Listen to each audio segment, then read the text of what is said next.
Creating conversations across borders, like my previous guests are trying to do, is hard enough. But in the wild west of the internet, it can be even tougher, especially when one perceived misstep can see someone called out or cancelled.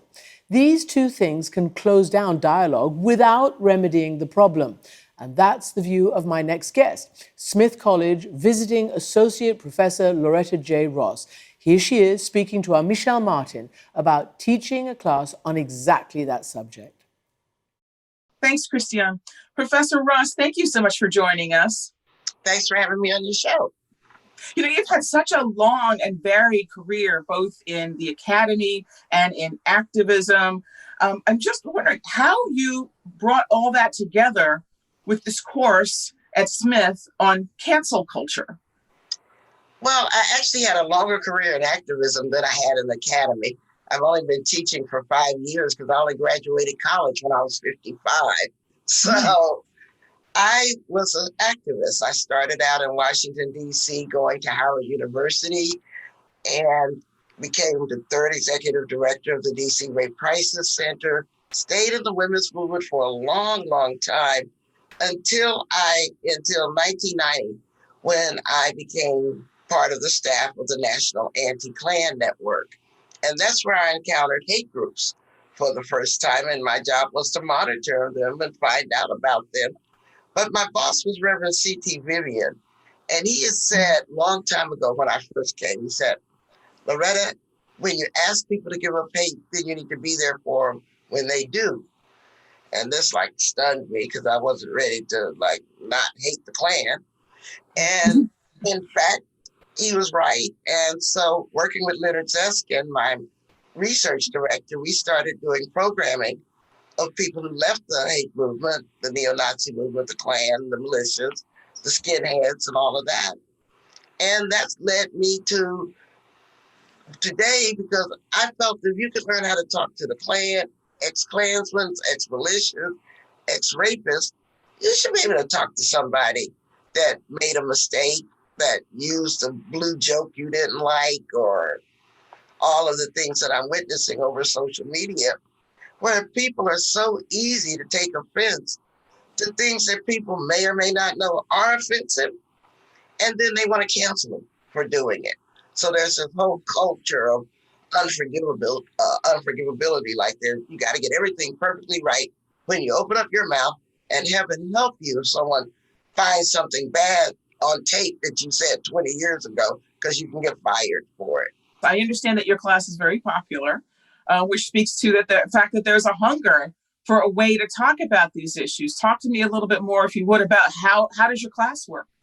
Well, first of all, on the very first day of class, I tell them there are no trigger warnings in this class.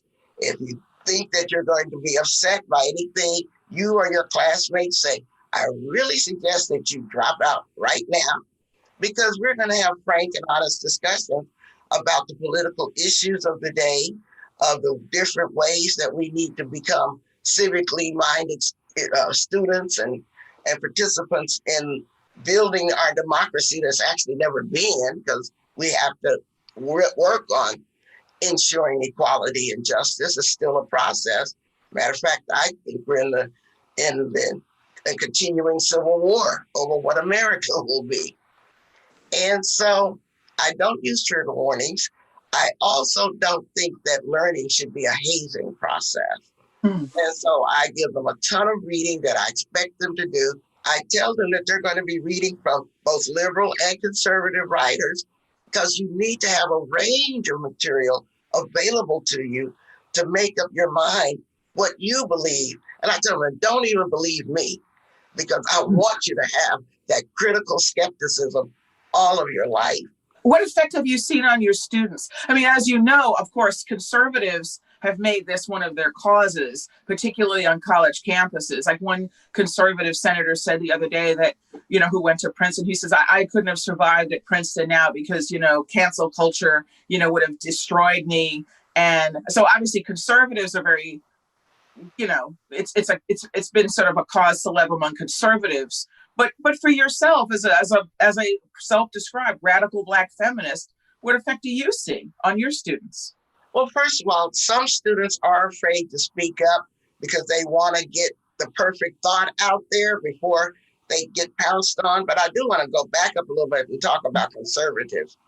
What we are witnessing is people being able to democratize free speech. And you have to understand that everybody with the keyboard can hold you accountable for the words that you said, for the things that you've done. And if you don't want to get in trouble, stop saying those words, stop doing those things, and run in front of the bad stories from your life. I mean, own up to your stuff. But I think it's projection when the right wing and conservatives talk about the cancel culture as if we're foisting it on them.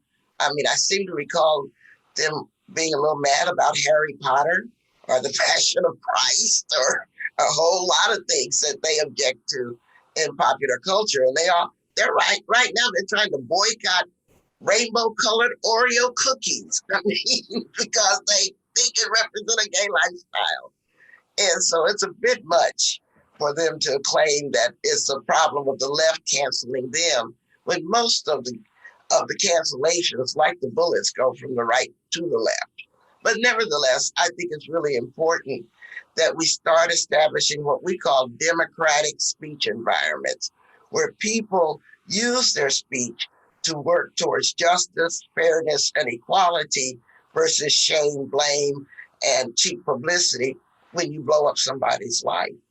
What would that look like? That would look like, first of all, teaching on our campuses the proper use of the First Amendment. That is an obligation for governments not to violate, but private institutions have to prioritize the safety and learning environment of our students.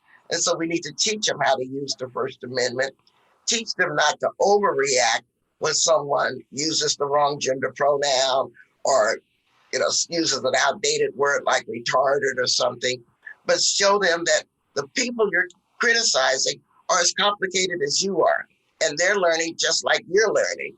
And so we have to have grace and forgiveness as we live in this pluralistic society, and we learn that everybody won't have to agree with us to be with us.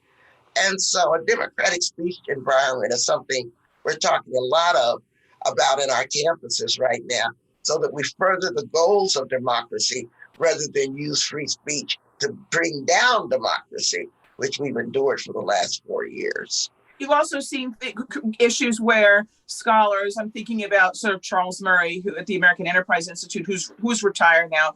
Many of people, there have been people over time who have felt that his scholarship has veered into kind of racist gradations of people according to, racist sort of gradations of people's intelligence. I mean, he denies that, but that nevertheless is the perception some have of him, where his speeches on campuses have been shut down by students who object to it. How do you see that?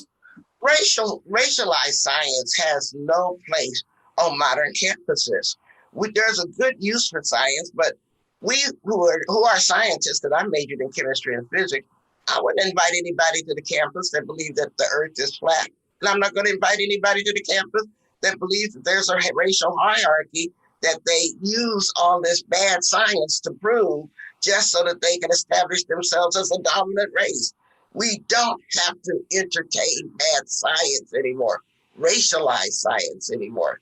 That era is over. If we actually want to use logic and science, that we want everybody who has a pet theory about the flat earth to run our science departments, go at it. But the quality schools and the high caliber students we have know not to let academia be poisoned or continue to be poisoned by racism and white supremacy and particularly racialized science. But if by that standard, I mean, some of these students want to hear from these people, and you have to assume they have the right to hear from them. But does the college have the obligation to attach the college's name to a flat earth theory? There's a flat earth society outside the campus. They can easily join, but they don't have to speak in our auditoriums, in our halls, to push what we know is not evidence-based stuff. We want evidence. That's our job, to teach how you have a critical mind, how you seek and support evidence, how you prove facts. You don't want people's opinions to be paraded as facts and then taught to students, because then you failed as an educational institution. Professor Ross, though, are there some people who deserve to be canceled? I mean, is there some element of justice to it that perhaps isn't available through other means, like things that fall in that gray area where, maybe behavior doesn't rise to a level of a legal sanction for whatever reason, but, a social sanction is warranted. Does anybody deserve to be canceled in your view? Yeah, of course there's messed up people in the world. And there are people who I'd rather not have in my company or in my school or in my church or whatever. But that's not the majority of people. Most cancellations are done horizontally for people who have the same power you are not criminals trying to really go out and hurt people. They're just trying to be themselves. And so, yes, some people probably need a different solution than a wonderful sentence just asking, did you mean what you said about that? Or I beg your pardon. That didn't land on me too well. I mean, we can use sentences of invitation to ask people to tell us more instead of assuming the worst about them and going into a quick cancellation. But yes, of course, we have miscreants that do harm to people. I'm talking about real physical criminal harm to people that we need to take care of appropriately. But that's not what I'm talking about in the cancel culture. I'm talking about people really punishing people often for what they think, what they look like, what they say, and really not showing any kind of context or nuance or making them accountable for what they say, but doing it with anger and punishment instead of love and forgiveness. What's your take on the use of the word safety as a way to initiate cancellation of people? Because what you hear often today is that people will say, this person's words make me feel unsafe. And what is your thought about that? Well, as part of the founders of the anti-violence movement in this country, I think we started that mess because we overpromised people who had experienced sexual or domestic violence safety, because we wanted to make it possible for them to tell their stories often for the first time in their lives, and that we would hold their stories in a safe space. But since the 1970s, now safety can be attached to just mere discomfort. I don't like that word you use. You made me feel unsafe. I don't like the fact that you got my pronoun wrong. You make me feel unsafe. Oh, I don't like that you're eating meat in my presence. You make me feel unsafe. I mean, it's just gone to a ludicrous level, and to where it's almost like we're growing up expecting the world to cater to our highly individualized need for safety. And in a way, we're not developing any stamina or resilience to deal with the world as it is, instead of trying to make it the way we'll be most comfortable and safe. Except that violence does begin with words. I mean, I'm thinking about most violence does begin, state-sponsored violence particularly begins with words. In fact, interpersonal violence often begins with words. Well, I don't think you heard me say anything that words don't have consequences. I think words wound. So I'm not a First Amendment absolutist that I believe that all words don't have consequences. I think words have severe consequences, which is why I think people should be made accountable for what they say. But I'm still saying it can be done with respect and love instead of punishment in most instances.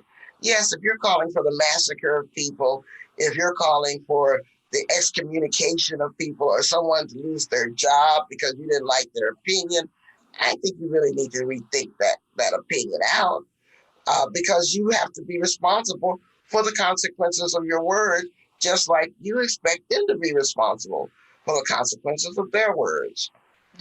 We are in a struggle to protect this democracy that's still emerging. We are in a fight of our lives. We're in the greatest human rights struggle right now that's ever been. And so words do have consequences, whether you're for human rights or whether you're against them. whether you believe that people have the right to say what they need to say, which I do, but I also have the right to hold them accountable for what they say, which I also do. And what of people who truly have been harmed by others' behavior? We don't have time to give full honor to your own story. But you yourself have been a survivor of a great harm, a great transgression. You are a survivor of sexual violence, of incest, and thankfully have lived to live and thrive. And yet, a great harm has been done to you and to many other people. And do you have thoughts about how, and in part now, part of what's occurring is that people are seeking redress for great harms that have been done to them, sometimes in ways that other people don't agree with, but nevertheless, harms have been done. And I just wondered if you have some thoughts about that. Well, hurt people do hurt people. So a lot of what we see as harm is seen through a trauma-informed lens. And so I'm of course, a rape and an incest survivor. And not only did I suffer incest at the hands of my cousin, but I ended up parenting his child for 47 years. So, being a co-parent with your own rapist is not the way you want to become a mother. And so I could overreact sometimes every time I feel that someone is trying to dominate me or intimidate me or shut me down or make me feel as helpless as I was at 14. Or I can put those emotions of that 14-year-old back behind that glass wall of memory and separate it from the present. I can be that. I can do that. Actually, with therapy, that's how I learned how to do it, because it was automatic. But I really do think that we don't heal if we won't allow ourselves to heal. I find that a lot of people have built such a hardened identity around being a victim that they don't want to let it go at any cost. And I really want to ask them how well that's working for them. Because the victim, by definition, is a totally disempowered position to be in. So you're giving away your own power because you console yourself by saying, I'm a victim and everything that I dislike re-victimizes me. I don't know how that works for people. And so I really try to say that we can be more forgiving of each other. Even as a rape survivor, I taught Black feminist theory to Black men in prisons who had raped and murdered women. And that was when I was in my 20s. And so I'm always going to ask the question, why did we have better forgiveness practices in the 1970s than I'm seeing in the 21st century? Professor Loretta Ross, thank you so much for talking with us. I do hope we'll talk again. Thank you for having me on the show.